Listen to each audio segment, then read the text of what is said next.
ఓం నమః శివాయ శ్రీమాత్రే నమః. మిత్రులకి శ్రేభిలాషులకి అలాగే నన్ను ఎంతగా ఆదరిస్తున్న యూట్యూబ్ ప్రేక్షకులందరికీ కూడా పేరు పేరు ధన్యవాదాలు. మిత్రులరా, మీ అందరికీ కూడా ఆ పరాదేవత ఎల్లవెల్లలా మీతో ఉండి మీ మనోవాంఛ నెరవేర్చాలని మనస్ఫూర్తిగా కోరుకుంటున్నాను. మనం ఈరోజు అద్భుతమైన ఉపాయాలు తెలుసుకుందాం. రూపాయి బిళ్ళ. రూపాయి బిళ్ళతో మన సమస్యల నుంచి బయటపడడానికి, కోరిన కోరికలు నెరవేరడానికి, ధనాన్ని ఆకర్షించడానికి అద్భుతమైన ఉపాయం ఈరోజు తెలుసుకుందాం. జ్యోతిషశాస్త్ర ప్రకారం నిత్య జీవితంలో మనం ఎదుర్కొంటున్న సమస్యల నుంచి బయటపడడానికి అనేక ఉపాయాలు ఉన్నాయి. మనం అంతకుముందు చూసుకున్నాం. రూపాయి బిళ్ళతో ఈ అద్భుతమైన ఉపాయం గురించి తెలుసుకుందాం ఈరోజు. చాలామంది మిత్రులు పెద్దగా రూపాయికి విలువ ఇవ్వరు, ఆ రూపాయే కదా అని చూస్తారు. కానీ దీనిలో అద్భుతమైన శక్తి దాగి ఉంది. మనం ₹1,00,000కి ₹1 తీస్తే 99,999 రూపాయలు అవుతుందే కానీ ₹1,00,000 కాదు. మన పూర్వీకులు డబ్బుని, ధనాన్ని చాలా గౌరవంగా చూసేవారు, విలువ ఇచ్చేవారు. దాన ధర్మాల పాయింట్ విలువ ఇచ్చేవారు. సంపాదనలో వచ్చిన లాభాల్లో ₹100 లాభం వస్తే దానిలో ₹1 దానం చేసేవారు. అది వారు చెప్పేవారు, మాకు రాబోయే రోజుల్లో ఆ దానమే మనల్ని కాపాడుతుంది అని. ఇది ఆచారంగా వస్తూ ఉంటుంది. ఈరోజు మనం చాలామంది ఎదుర్కొంటున్న సమస్య ధన సమస్య. మా దగ్గర ధనం నిలబడటం లేదండి, ధనానికి చాలా ఇబ్బందులు వస్తున్నాయండి, మా కోరికలు నెరవేరడం లేదండి, మేము ఏం చేసినా కానీ అనుకున్నంత ఫలితం రావడం లేదండి అనేవారు చాలామంది ఈ చిన్న చిన్న పరిహారాలు ప్రయత్నించేయండి. ఇది ఏదైనా సరే నమ్మకము, విశ్వాసము కలిగి చేయాలి. అంటే మన మనసు మన మీద మనకు నమ్మకం కలిగి ఉన్నప్పుడు, నేచర్ మనకి అంటే మనం సహాయం చేసినప్పుడు ఆ సహాయం మనకు రిటర్న్ వస్తుందన్న విషయాన్ని మనం గుర్తుంచుకున్నప్పుడు ఖచ్చితంగా ఆ సహాయాన్ని మనం పొందగలుగుతాం. ఇప్పుడు ఈ రూపాయి బిళ్ళతో ఈ చిన్న చిన్న ఉపాయాలు ఎలా చేయాలో తెలుసుకుందాం. మీకు ఈ వీడియో నచ్చినట్లయితే లైక్ చేయండి, నా ఛానల్ని సబ్స్క్రైబ్ చేసుకోండి, పక్కనే ఉన్న గంట సింబల్ని యాక్టివేట్ చేసుకోండి, 10 మంది మిత్రులకు షేర్ చేయండి. అలాగే అనేక రకాల సమస్యల మీద వీడియోలు చేయడం జరిగింది. మీరు నా వీడియోస్లోకి వెళ్ళండి లేదా ప్లేలిస్ట్లోకి వెళ్ళండి. మీరు ఆచరించగలిగేదాన్ని, మీరు ఏ ఉపాయాన్ని చేయగలుగుతారో పూర్తిగా వీడియో చూడండి. మీరు ఏదైతే ఆచరించగలుగుతారో, మీకు ఏదైతే చేయడానికి అవకాశం ఉందో అది మాత్రమే ప్రయత్నం చేయండి. లేనివారు ప్రయత్నం చేయవద్దు. నమ్మకం లేనివారు వీటిని పొరపాటున కూడా చూడవద్దు. ఈరోజు మనం రూపాయితో అద్భుతమైన పరిహారాలు తెలుసుకుందాం. మీరు మనకు పెద్దలు చాలా వరకు చెప్తూ ఉంటారు, ఏదైనా పుణ్య నదులు అంటే పుష్కరాలప్పుడు కానీ, నదుల దగ్గరికి వెళ్ళినప్పుడు కానీ మనం కోరిన కోరికలు నెరవేరడానికి మన పెద్దలు చెప్తుంటారు రూపాయిని నదిలో వేయమని. అంటే ఎందుకు చెయ్యాలి ఈ విధంగా అని చాలామంది అనుకుంటూ ఉంటారు. పూర్వం రోజుల్లో నదులు శుద్ధి కావడానికి కాపర్ కాయిన్స్ వాడేవారు. అంటే కాపర్లో ఆ గుణం ఉంటుంది, నీటిని శుద్ధి చేసే గుణం ఉంటుంది. ఇప్పుడు మనం ఎలాగో కాపర్ కాయిన్లు వేయలేకపోతున్నాం కాబట్టి మామూలు రూపాయి కాయిన్ అయినా సరే ఇది మనం ధనంగా భావిస్తున్నాము. ఈ ధనాన్ని మనం సంపాదించడం కోసం జీవితాన్ని త్యాగం తీస్తున్నాం కాబట్టి మనం ఇలా రూపాయి చేత్తో పట్టుకొని మీ మనసులో ఉన్న కోరికలని చెప్పుకొని మీరు ఏ నది దగ్గరికి వెళ్ళినా ఆ నదిలో రూపాయిని వదులుతూ ఉండండి.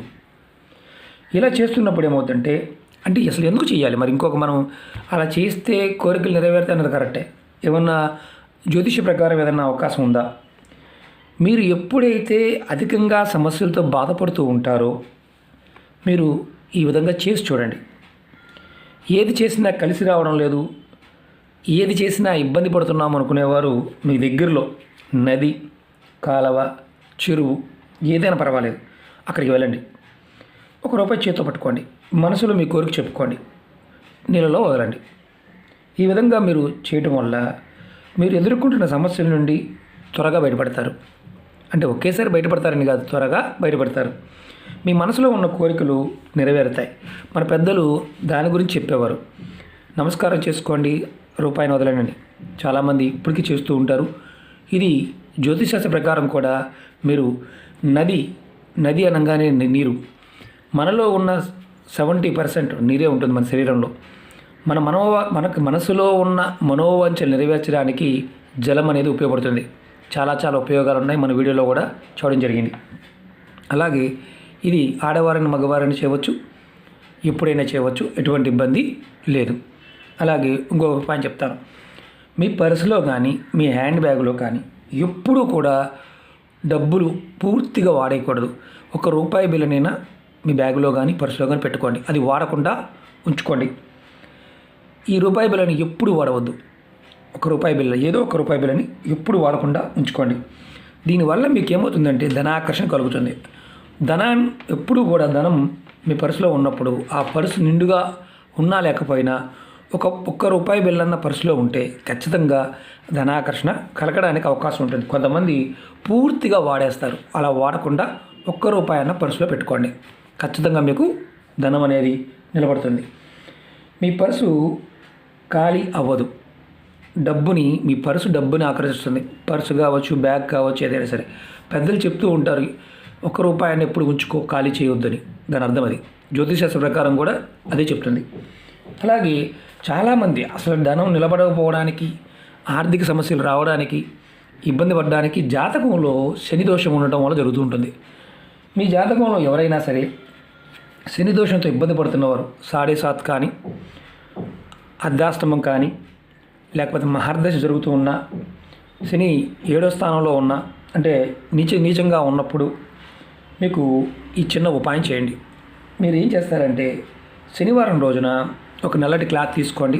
దానిలో మినువులు, మనం పొట్టు దీని మినువులు ఉంటాయి కదా, ఈ మినువులు కొన్ని తీసుకోండి. దాంతోపాటు ఒక రూపాయి బిళ్ళ తీసుకోండి. ఇలా నల్లటి క్లాత్లో శనివారం నాడు కొద్దిగా మినువులు, ఒక రూపాయి బిళ్ళ పెట్టి చక్కగా కట్టండి. కట్టి మీరు ఒకటే గుర్తుంచుకోండి, రూపాయి కన్నా వేరేది పెట్టకూడదు. ఓన్లీ రూపాయి బిళ్ళ మాత్రమే పెట్టాలి. తర్వాత ఈ మూటను కట్టిన తర్వాత ఈ మూటని మీ తల చుట్టూతా క్లాక్ వైజ్ 7 సార్లు తిప్పుకోండి. ఇది మీరు అనుకోండి. చూడండి, చూపిస్తాను. ఇది మూట అనుకోండి, ఇది మీరు అనుకోండి. క్లాక్ వైజ్ ఇలా మీ ఎవరికి వారు తల చుట్టూతా 7 సార్లు తిప్పుకోండి. ఇలా తిప్పుకొని ఈ మూటని మీ దగ్గరలో ఉన్న శనీశ్వర ఆలయం ఉన్నా, నవగ్రహ దేవాలయం ఉన్నా, ఎక్కడైనా దేవాలయంలో నవగ్రహ దేవతలు ఉన్న ఆ కాంపౌండ్లో ఎక్కడైనా సరే ఈ మూటని పెట్టేసి మీరు వచ్చేయండి. ఈ మూటను పెట్టి, అంటే నల్లటి క్లాత్తోనే కట్టాలి. ఒక క్లాత్ తీసుకున్నారనుకోండి, ఒక జాకెట్ ముక్క తీసుకున్నారనుకోండి, దాన్ని చిన్న కట్ చేసుకొని మీరు వాడుకోవచ్చు. ఇలా మీరు 7 సార్లు తిప్పిన తర్వాత మాత్రమే ఈ మూటను తీసుకువెళ్ళి శనీశ్వర ఆలయంలో పెట్టేసి వచ్చేయాలి అంతే. తర్వాత మీకు అంటే ఇంక వేరే ఎలాంటి నియమ నిబంధనలు ఏమీ లేవు. నెలసరి ఉన్నప్పుడు మాత్రం చేయకూడదు ఆడవారు. లేదు మాకు శనీశ్వర ఆలయం లేదు గురువుగారు, మరి మేమేం చేయాలి? మీ దగ్గరలో ఎక్కడైనా సరే రావి చెట్టు ఉంటే రావి చెట్టు దగ్గర మొదల్లో పెట్టేసి వచ్చేయాలి. ఎక్కడైనా సరే ఒక రావి చెట్టు మాత్రమే, మళ్ళీ వేప చెట్టు రావి చెట్టు కలిసి ఉన్న మాత్రం కాదు, ఓన్లీ రావి చెట్టు ఎక్కడైనా సరే అలా పెట్టి వచ్చేయాలి. ఇలా మీరు ఉదయం 6 నుంచి సాయంత్రం 6 లోపు మాత్రమే చేయాలి. రావి చెట్టు దగ్గర చెట్టును అంటుకోవాల్సిన అవసరం లేదు. చెట్టు మొదల్లో పెట్టి వచ్చేయాలి. మీరు ఇలా 21 శనివారాలు చేయాలి. ఆడవారికి మధ్యలో నెలసరి వస్తే అది ఆపేసి, ఆ రోజు ఆపేసి మిగతా రోజుల్లో చేసుకోవచ్చు. మీకు అప్పుడు శని దోషాల నుంచి ఎవరైతే ఇబ్బంది పడుతున్నారో వారందరూ కూడా ఆయన శాంతిస్తాడు. మీకు ధనానికి సంబంధించిన సమస్యల నుంచి ఇబ్బందులు రాకుండా కాపాడతాడు. చాలామంది భయపడుతూ ఉంటారు.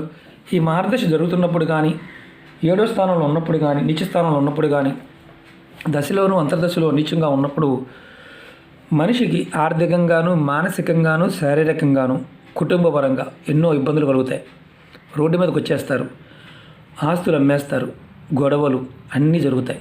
అలాంటివి జరుగుతున్న వారు ఒకవేళ జాతక పరిచయం చేయించుకోలేదు, మాకు ఇలా జరుగుతుంది అంటే ఖచ్చితంగా మీ జాతకంలో శని ప్రభావం ఉందని అర్థం.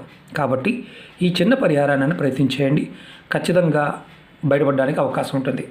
అలాగే మీకు ఎప్పుడైనా సరే గుర్తుంచుకోండి, ఇలాంటి రాగి గైన్స్ దొరుకుతూ ఉంటాయి మార్కెట్లో. మీరు పర్టికులర్గా మీకు జాతకంలో సూర్యబలం పెరగాలి, శని భగవానుడు చాలా ఇబ్బంది కలిగిస్తున్నాడు, మీకు ఏ పని అవడం లేదు, ఇలాంటి రాగి గైడ్ని కనుక దొరికినప్పుడు ఈ రాగి గైడ్ని తీసుకొని, అంటే మార్కెట్లో దొరుకుతూ ఉంటాయి, పూజా వస్తువులు అమ్మే షాపుల్లో అమ్ముతూ ఉంటారు. ఇలాంటి రాగి గైడ్ని తీసుకొని మీ దగ్గరలో ఎక్కడైనా సరే పారే నది కానీ కాలువ కానీ ఉంటే అక్కడికి వెళ్ళి మీరు చక్కగా ఈ మనసులో కోరిక చెప్పుకొని ఈ రాగి గైడ్ని కూడా వదలవచ్చు. రాగి గైడ్ని మీకు దొరకనప్పుడు మాత్రం మామూలు రూపాయిని వదలండి. మీకు ఖచ్చితంగా అద్భుతమైన మార్పుల్ని, అంటే రోజు రోజుకి మార్పు వస్తుంది, కానీ ఒకేసారి కాదు. ఇలా చేస్తూ ఉంటే త్వరగా మీకు మార్పు వస్తుంది, అనుకున్న పనులు పూర్తవుతాయి. ఇవి ఎవరైనా సరే నమ్మకం, విశ్వాసంతో చేయండి. లేనివారు పొరపాటున ప్రయత్నం చేయవద్దు. ఇవన్నీ కూడా ప్రాకృతికమైన పదార్థాలు. మన మనోసంకల్పము ఆ పదార్థం మన ప్రేరేపిస్తుంది. మనకి మంచి చేయడానికి, మన మనసులో ఉన్న కోరిక నెరవేరడానికి ఉపయోగపడే ఉపాయాలు. ఓకే మిత్రులారా, మీరు ఎవరైనా సరే చేయవచ్చు, ఇబ్బంది లేదు. మతము, జాతి, కులం ఇలాంటివి ఏమీ లేదు, ఎవరైనా చేయవచ్చు. మీకు ఈ వీడియో నచ్చినట్లయితే లైక్ చేయండి, నా ఛానల్ సబ్స్క్రైబ్ చేసుకోండి, పక్కనే ఉన్న గంట సింబల్ని యాక్టివేట్ చేసుకోండి, 10 మంది మిత్రులకి షేర్ చేయండి. ఓం నమః శివాయ. శ్రీమాత్రే నమః.